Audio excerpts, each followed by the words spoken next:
Marami tayong napapanood 'no, guys, dito sa social media. Sinasabi nila na end of the world na daw, tapusan na daw ng mundo. Kasi nasa mga huling araw na raw tayo. Marami silang mga basihan. Andiyan yung, mga tsunami, meron kasing mga nagpe-predict din na magkaroon daw ng tsunami. So, marami mga lindol, sumasabog ng mga bulkan. Kaya nasabi ng iilan na katapusan na daw ng mundo. Alam niyo guys 'no, kahit mangyari man 'yan na mangyari kung halimbawa magkatotoo man o magkaroon mayroon pang tsunami na ilang feet ba 'yun ang taas 'no, basta gano'n yung mga prediksyon, yung kanang mga sinasabi ng iilan. Totoo naman 'yun na mayroon talagang tsunami. Pero guys kung magkakatotoo man talaga na yung mga sinasabi nila na end of the world gano'n sa pamamagitan ng flood, baha, baha na sobrang ilang feet.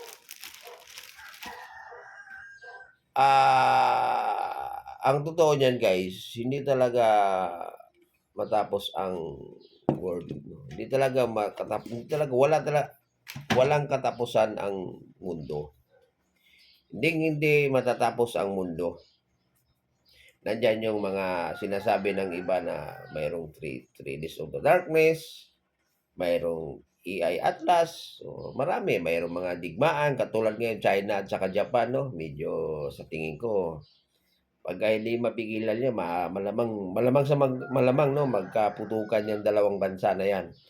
At ang pinaka-worst sa lahat kasi medyo malapit tayo doon sa kanila. Malapit tayo, 'no? And then siyempre kampi-kampihan na 'yan 'no, mahirap 'no? So 'yun ang mga sinasabi ng iba. Guys, tandaan niyo, kahit gaano kasama pa ang mga tao, hindi hindi talaga magugunaw or walang katapusan na mangyayari sa mundo. Tandaan niyo 'yan, sisiksik niyo 'yan sa sarili niyo. Maaaring kaya nila sinasabi 'yon kasi 'yun ang paniniwala nila. Pero mayroon at mayroong magugunaw. Mayroon at mayroong katapusan. Alam niyo kung sino? Tayong mga tao. Tayo ang matatapos. Pero kung sabihin mo or kung maniniwala kayo do'n sa sinasabi nila na magugunaw, katapusan na ng mundo, hindi totoo 'yun. Hindi mangyayari 'yun. Tao ang matatapos. 'Pag namatay ka, tapos ka na. Wala ka na. Wala ka na sa mundong ito. 'Yun ang katotohanan. Tayong mga tao ang matatapos. Pero ang mundo never, hindi mangyayari. Matapos ang mundo, saan pupunta ang mundo? Malabo. Pwede siyang masira, pwede siyang mawasak, pwede siyang mag-iba. Pero kung sabihin mong magunaw, as in wala na talaga, malabo 'yun guys. Hindi pwede 'yun. Hindi mangyayari 'yun. Kasi alam niyo ba kung saan makikita at saan matatagpuan ang heaven, ang impyerno? Nasa mundo. Nasa mundo. Hmm. At alam niyo ba kung saang lugar ang heaven, ang mundo? Alam ito, impyerno na lang pag-uusapan natin. Hindi niyo ba alam na ang impyerno ay dinadaan-daanan niyo lang? Dinadaan-daanan niyo lang ang impyerno. Nakikita ng mata niyo ang impyerno. Pero hindi niyo alam na yung lugar na yan, impyerno pala yan. Marami. Marami. Marami. Isa ka na doon na nakikita mo yung impyerno. Saan mo makikita ang impyerno? At saan nyo makikita ang langit? Guys, sabihin ko sa inyo, yung ibang mga tao sa ngayon, naninirahan sila sa impyerno. Doon sila namumuhay ngayon sa impyerno. No, hindi nyo alam na yung lugar pala na kung saan kayo naghahanap buhay, kung saan kayo nagtatrabaho, impyerno pala yan. Ito pala yung impyerno. Yung iba doon, nagsasaka doon sa impyerno. O, hindi nyo alam. Ang impyerno guys, yung gobyerno, nagtayo ng gusali, nagpagawa ng building, nagpagawa ng kalsada sa impyerno. Alam nyo guys, ang impyerno, yan yung Mount Apo. Ang Mount Apo guys, yan yung impyerno. Darating at darating tayo dyan na lahat ng taong medyo may mabigat na kasalanan ay ihuhulog tayo dyan. Ihulog kayo dyan. Impyerno na yan. At alam nyo rin kung saan ang langit. Oh. Hindi nyo alam na yung lugar palang tinitirhan nyo, kung saan kayo namumuhay, yan pala yung langit. Guys, tandaan nyo. Saan ang impyerno? Yung Mount Apo. Ang impyerno at ang langit magkatabi yan. Magkatabi yan. Impyerno at langit magkatabi yan. So, ang langit guys, ay 3/4. Di ba malaki yung Mindanao? Malaki yung Mindanao malaki. 3/4 ng Mindanao, ganun kalaki ang langit. Ngayon, pagka lumindol siya ng 12, intensity 12, no? Sipin mo, intensity 12. Biyak yung saka palang lilitaw yung langit. Pero matagal pa yan, guys. Kaya, yung sinasabi ng iba na magugunaw ang mundo, hindi, malabong mangyayari, guys. Kasi kung magugunaw ang mundo, kasama na yung langit at impyerno doon.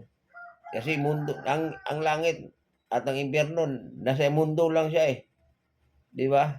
So kung magunaw yung mundo, kasama yung mundo at impyerno at langit. Malabo guys. Ang totoong magugunaw, ang totoong matatapos, tayo lang mga tao.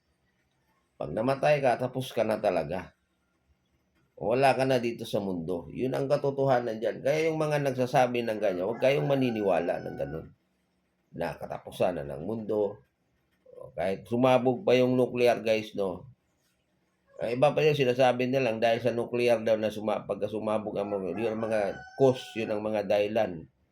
Yun ang nakikita nilang dahilan kaya magugunaw ang mundo. Guys, never, hindi mangyayari na magugunaw ang mundo.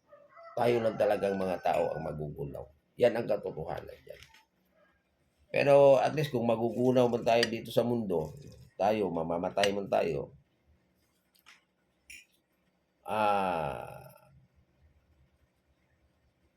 sikapin natin na mapupunta tayo sa langit. No? Alam nyo guys, totoo yan guys, no, nasa mga huling araw na tayo talaga ngayon. Malapit na talaga.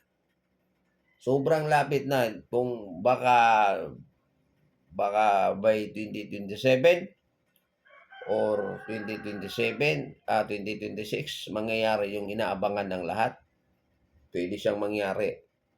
Kasi sobrang lapit na. Ang mapapayo ko lang talaga sa inyo ngayon, kung ikaw nanonood ka man sa akin o nakikinig ka sa akin, ang may papayo ko lang talaga sa inyo guys, no? Magbago tayo, no? Manghingi tayo ng patawad. Yung patawad na yung seryosong patawad talaga. Yung mga taong nagkamali sa atin ay patawarin natin. Ako guys, ginawa lahat. May mga taong nagkasala sa akin. At pero yun nga ay pinapatawad ko na sila. At ang isa sa mga hinihiling ko lang sana patawarin nila ako. Yung patawarin na natin guys. Yun ang kasi nasa mga huling oras at panahon na talaga tayo. Pero hindi ibig sabihin doon na yung sinasabing nasa mga huling araw no ay katapusan na ng mundo. Hindi ganoon. Hindi ganoon, no. Patawarin na yung talaga yung magpatawad talaga yung totoong patawad, no. Patawarin natin sila, yung mga taong nagkasala sa atin. At hilingin din natin, no, hindi man natin makakausap yung mga taong kung saan nagkaroon tayo ng atraso sa kanila. Idulog na lang natin sa Panginoon. Hingin natin sa kanila na sana mapatawad nila tayo. Ganun.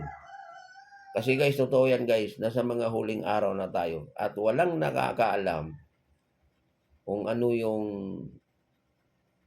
kung anong karamihan kasi sinasabi ng iba,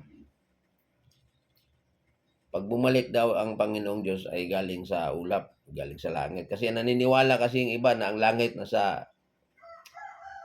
kasi nasa taas, yun ang karamihan na naniniwala ng iba. Guys, ang langit nasa lupa. Alam niyo nasa Mindanao lang ang yan nandiyan yung langit sa totoo lang. Nandiyan yung langit 'no at, hindi sa ayun guys, 3/4 ng Mindanao, yan yung langit. Lilitaw lang yan pagka nagkaroon ng lindol na intensity 12. No? So, yun. Ganun yun guys. No? Kaya, patawarin na natin, no? Kalimutan na natin yung mga taong kasi may mga tao kasi iba na sa sobrang galit nila ay hanggang ngayon ay hindi nila makakalimutan yung ginawa. Yun, ginawa nila sa sarili mo. So, patawarin na natin yan. Kasi totoo naman yung sinasabi dito na nakikita ko sa social media na nasa mga huling araw na talaga tayo. Pero hindi ibig sabihin no na porket nasa mga huling araw ay siyempre magunaw ang mundo. Pag nagunaw ang mundo, di patay tayong lahat. Hindi ganoon. No, hindi natin alam kung anong mangyayari no sa pagbabalik ng ating Panginoon. Although nakikita natin ngayon yung mga senyales, nandiyan na yung mga digmaan, mga lindol, mga bulkan na sumasabog, mga baha, mga ganun, no? So, yun. Yun ang masasabi ko sa inyo guys, no? Ah, ngayon, simulan na natin simulan na natin na na laging maririnig ng Panginoon yung ating pangalan. Sa pamamagitan ng pagdadasal natin sa Kanya, sa pagpapasalamat natin sa Kanya, kung ano mang mayroon ka, no? Sa pamamagitan ng yun, pagdadasal. Araw-araw, ako guys, araw-araw ako nagdadasal.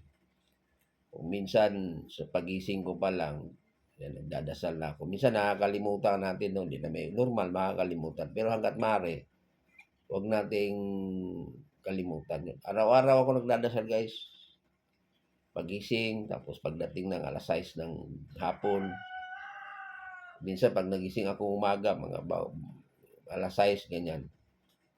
So, sa pamamagitan kasi ng dasal natin guys, no, magdasal tayo ng ganyan, naririnig tayo ng ating Panginoon. Ngayon, pagka nakaligtaan mo, halimbawa, hindi ka hahanapin ka niya. Nasaan ba yun si Kernel? Ba't hindi ko narinig ngayong araw na to? Hindi ko nakita. Kasi yun nga, nakaligtaan mo na magdasal sa Kanya. So, simulan na natin na lagi tayong naririnig ng Panginoon. Yun ang tamang paraan, yun ang way. Pamamagitan ng dasal natin, guys, ay naririnig at nakikita tayo ng Panginoon. Pero kung hindi ka nagdadasal, pag-isip mo, wala lang. Hindi ka nakikita at hindi ka naririnig ng Panginoon. Yun guys, no?